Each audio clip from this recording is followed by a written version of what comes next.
গেমের ভিতরে আসার পরপরই যদি আমি আমার ওয়েপেন মাস্টারিতে যাই তাহলে দেখতে পারবো এইখানে আমার অনেকগুলো গানই ম্যাক্স করা আছে। তবে আমি যদি একটু নিচের দিকে যাই তাহলে দেখতে পারবো এইখানে আমার M10 ম্যাক্স করার জন্য মাত্র 5% গ্লোরির প্রয়োজন আছে। তাই আজকে আমি এই M10টাকে পুরোপুরিভাবে ম্যাক্স করা একটা চ্যালেঞ্জ কমপ্লিট করতে যাচ্ছি। এর পাশাপাশি আমি M10 দিয়ে ম্যাচের ভিতর যতগুলো কিল করব সবগুলোকে আমি হেডশট দিয়ে মারার একটা চ্যালেঞ্জ নিছি। গজব। তো ম্যাচের শুরুতে আমি ক্লক টাওয়ারে ল্যান্ডিং করি এবং বেন্ডিং মেশিন থেকে M10টা কিনে নেই। এরপরেই আমি ম্যাচের ভিতরে M10 দিয়ে অরা ফার্মিং করতে চলে যাই।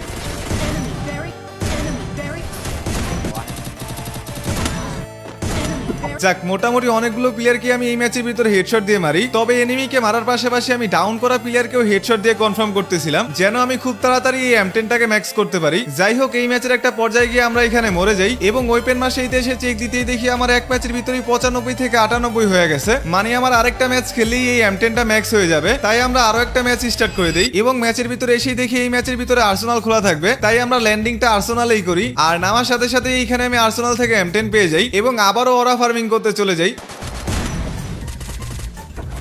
তোকে ফালাই দিন, তোকে ফালাই মেরে দিচ্ছে। তবে এই ম্যাচের ভিতরে আমি শুধুমাত্র 4টা প্লেয়ারকেই হেডশট দিয়ে মারতে পারি আর এরপরেই আমার স্কোয়াড এখানে ওয়াইপ আউট হয়ে যায়। তবে সমস্যা হলো তোমরা আমার এই চ্যালেঞ্জিং টাইপের ভিডিওগুলো অনেকেই দেখো কিন্তু সাবস্ক্রাইব করো না। জলদি জলদি করে চ্যানেলটা সাবস্ক্রাইব করে দাও। আর ম্যাচ শেষ করে আমি যখনই আমার ওয়েপেন মাস্টারিতে আসি তখন দেখি এখানে আমার M10 2 ম্যাচের ভিতরেই ম্যাক্স হয়ে গেছে। তবে তোমাদের কাছে যদি এই ওয়েপেন মাস্টারি নিয়ে আরো ভয়ঙ্কর কোনো চ্যালেঞ্জ থাকে তাহলে সেইটা অবশ্যই কমেন্ট করে জানিয়ে দিতে পারো।